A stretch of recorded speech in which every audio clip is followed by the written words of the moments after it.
श्रीमती मोहरी देवी Tapadia girls college Jaswantgarh के इस यूट्यूब चैनल पर आपका हार्दिक स्वागत करता हूं। हम पढ़ रहे हैं निगम लेखांकन और निगम लेखांकन के अंतर्गत आज हम शुरू करेंगे ख्याति का मूल्यांकन। तो ख्याति किसी संस्था का अच्छा नाम, प्रतिष्ठा और संबंधों का प्रतीक है। तो ख्याति एक ऐसा तत्व है, एक ऐसी संपत्ति है जो ग्राहकों को व्यवसाय की ओर आकर्षित करती है। तो ख्याति पुराने जमे जमाए व्यवसाय को नए व्यवसाय से पृथक करती है। तो हम बात कर रहे हैं ख्याति के मूल्यांकन की। तो ख्याति के मूल्यांकन के लिए दो आधार अपनाए जाते हैं। ख्याति के मूल्यांकन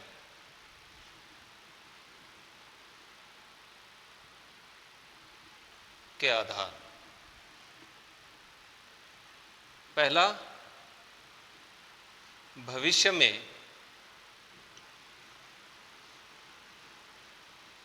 कायम रहने वाले लाभ,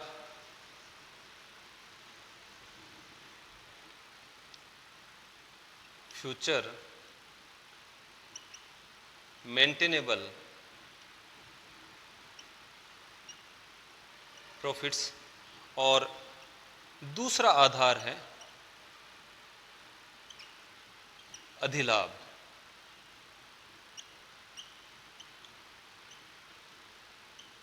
सुपर प्रॉफिट्स। तो ख्याति के मूल्यांकन के लिए दो आधार अपनाए जाते हैं। पहला है भविष्य में कायम रहने वाले लाभ और दूसरा है अधिलाभ।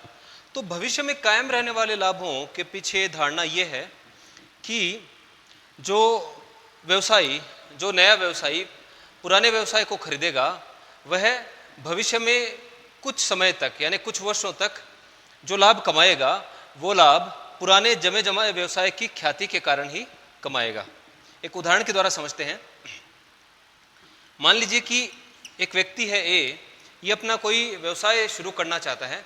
अब इसके पास दो ऑप्शन है, या तो ये किसी जमे जमाए पुराने व्यवसाय को खरीद ले या फिर नया व्यवसाय शुरू करे। तो अगर ये नया व्यवसाय शुरू करता है तो ऐसी संभावना है कि शुरू के कुछ वर्षों में ये कुछ भी लाभ ना कमाए, या फिर अगर ये लाभ कमाएगा तो भी केवल अपने खर्चों की ही पूर्ति कर पाएगा। लेकिन अगर कोई ये पुराना जमा जमाया व्यवसाय खरीदता है तो पहले ही दिन से इसकी बिक्री प्रारंभ हो जाएगी, इसको लाभ कमाना शुरू हो जाएगा। तो इसलिए इसके पास दो ऑप्शन है। तो मान लीजिए कि एक पुराना व्यवसाय है, एक पुराना व्यवसायी है बी, और इसके पास एक ऑप्शन है नए बिजनेस का।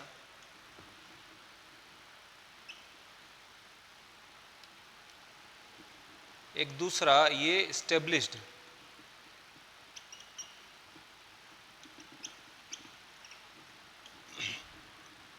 तो अगर ये नया व्यवसाय शुरू करता है तो संभावना ये है कि ये भविष्य में कुछ वर्षों तक लाभ नहीं कमाए, या फिर कुछ लाभ कमाएगा तो केवल खर्चों की ही पूर्ति कर पाएगा।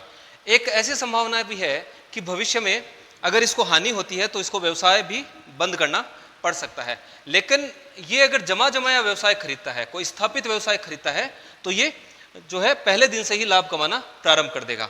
और जब ये पुराना जमा जमाया व्यवसाय खरीदता है तो पहले दिन से ही इसकी बिक्री प्रारंभ हो जाएगी, लाभ कमाना प्रारंभ कर देगा। ये पुराने व्यवसाय की ख्याति की वजह से ही संभव हो पाएगा। तो जब ये पुराना व्यवसाय खरीदता है तो पुराने व्यवसायी को, जब पुराना जमा जमाया व्यवसाय खरीदता है तो विक्रेता को क्रेता द्वारा संपत्तियों और दायित्वों के मूल्य के अलावा इसको ख्याति का मूल्य भी चुकाना पड़ता है। तो ख्याति के मूल्यांकन के लिए जो पहला आधार अपनाया जाता है वो भविष्य में कायम रहने वाले लाभ, फ्यूचर मेंटेनेबल प्रॉफिट्स अपनाया जाता है। और इसके पीछे ये धारणा है कि आगे आने वाले कुछ वर्षों तक, आगे आने वाले कुछ वर्षों में ये जो नया व्यवसायी है जो भी लाभ कमाएगा, ये पुराने व्यवसाय की ख्याति की वजह से कमाएगा। तो अब हमको ये निर्धारित करना होगा कि भविष्य में कितने लाभ कमाए जाएंगे पुराने व्यवसाय की ख्याति की वजह से। तो हमको फिर कैलकुलेशन करनी होती है फ्यूचर मेंटेनेबल प्रॉफिट्स की, कि पुराने व्यवसाय की ख्याति की वजह से भविष्य में कितने लाभ कायम रहेंगे, कितने लाभ कमाए जाएंगे। तो फ्यूचर मेंटेनेबल प्रॉफिट्स की कैलकुलेशन के लिए हम क्या करते हैं कि पिछले कुछ वर्षों के लाभों का औसत लेते हैं, यानी पिछले 3, 5 या 7 साल के लाभों का एक एवरेज निकालते हैं और वो बिफोर टैक्स लेते हैं। तो एवरेज प्रॉफिट्स बिफोर टैक्स लेंगे और फिर उस औसत लाभ में, कर से पूर्व औसत लाभ में कुछ समायोजन करके भविष्य में कायम रहने वाले लाभों की गणना करते हैं। तो एवरेज प्रॉफिट बिफोर टैक्स लेंगे और उसमें फिर हम कुछ समायोजन करेंगे, कुछ राशियां जोड़ेंगे और कुछ घटाएंगे। तो इसमें हम ऐड करेंगे एक्सपेंसेस दैट विल नॉट इनकर इन फ्यूचर। ऐसा हो सकता है कि जो पुराना व्यवसायी है, पुराना व्यवसायी कुछ खर्चे कर रहा हो, लेकिन जब नया व्यवसायी उस पुराने व्यवसाय को खरीद लेगा तो उस नए व्यवसायी को वो खर्चे भविष्य में नहीं करने होंगे। तो अगर वो खर्चे भविष्य में नहीं करने होंगे तो खर्चों में कमी की वजह से लाभ बढ़ जाएंगे। तो जिन खर्चों को भविष्य में नए व्यवसायी द्वारा वहन नहीं किया जाएगा वे खर्चे एवरेज प्रॉफिट में, औसत लाभों में जोड़ दिए जाते हैं। उदाहरण के लिए मान लीजिए कि पुराना व्यवसायी कोई किसी किराए के भवन में अपना व्यवसाय चला रहा हो तो उसको किराया चुकाना पड़ रहा है, लेकिन नया व्यवसायी के पास स्वयं का कोई व्यवसायिक भवन हो तो भविष्य में नए व्यवसायी को वो किराया नहीं चुकाना पड़ेगा, वो अपने भवन में अपना व्यवसाय चलाएगा। तो भविष्य में किराया नहीं चुकाया जाएगा तो उस किराए की बचत हो जाएगी, ऐसा खर्चा भविष्य में नहीं होगा। इस वजह से जो खर्चे भविष्य में नहीं होंगे उन खर्चों को औसत लाभों में जोड़ दिया जाता है। दूसरा है income that will arise in future. ऐसा भी हो सकता है कि जो नया व्यवसायी जो व्यवसाय खरीद रहा है उसको भविष्य में कोई नई इनकम शुरू हो जाए। तो अगर भविष्य में कोई नई इनकम होने के चांसेज हैं, नई इनकम पैदा होने की संभावना है, तो ऐसी इनकम एवरेज प्रॉफिट्स में, औसत लाभों में जोड़ दी जाती है। तीसरा है savings in depreciation due to decrease in the value of fixed assets. जब व्यवसाय को बेचा जाता है, यानी कि पुराना व्यवसायी नए व्यवसायी को अपना व्यवसाय बेच रहा है, तो जब व्यवसाय को बेचा जाता है तो व्यवसाय की संपत्तियों और दायित्वों का पुनर्मूल्यांकन किया जाता है। तो जब व्यवसाय को बेचा जा रहा है उस समय जब संपत्तियों का पुनर्मूल्यांकन किया गया और किसी संपत्ति के मूल्य में कमी आ गई, तो मूल्य में कमी आने की वजह से अब भविष्य में कम मूल्यह्रास उस पर वसूल किया जाएगा, कम मूल्यह्रास लगाया जाएगा, तो मूल्यह्रास की बचत हो जाएगी। तो सेविंग्स इन डेप्रिसिएशन, मूल्यह्रास में बचत के कारण लाभों में वृद्धि होगी।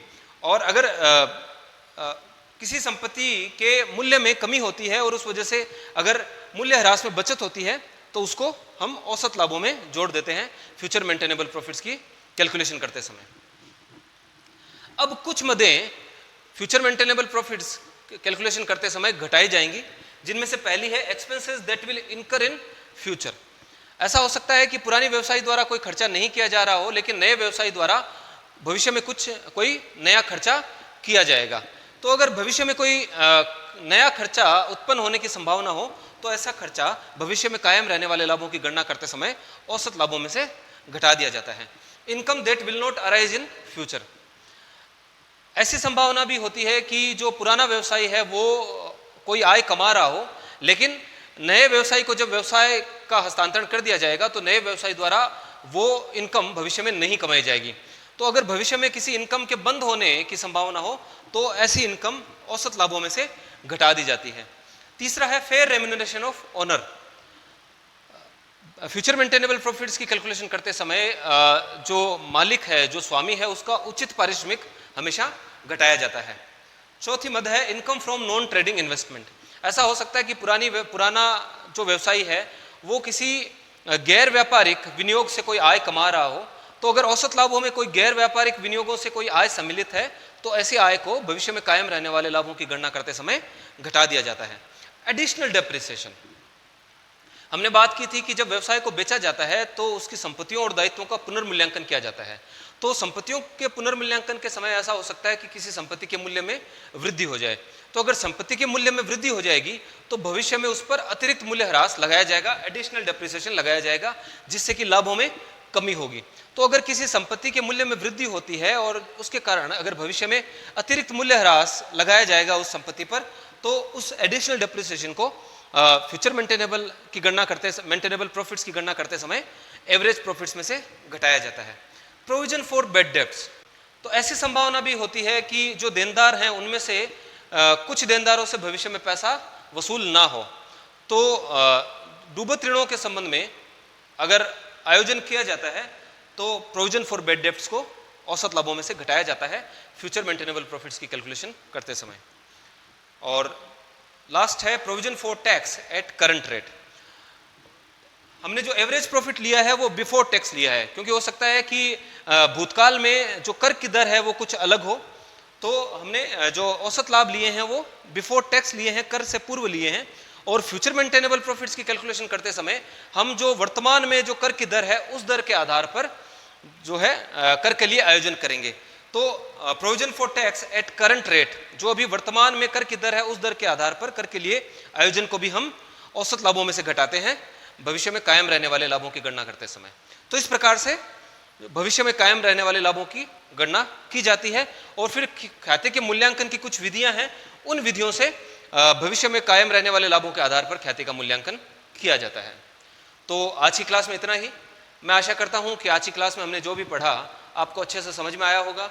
इस वीडियो को लाइक कीजिए, शेयर कीजिए, हमारे YouTube चैनल को सब्सक्राइब कीजिए। धन्यवाद।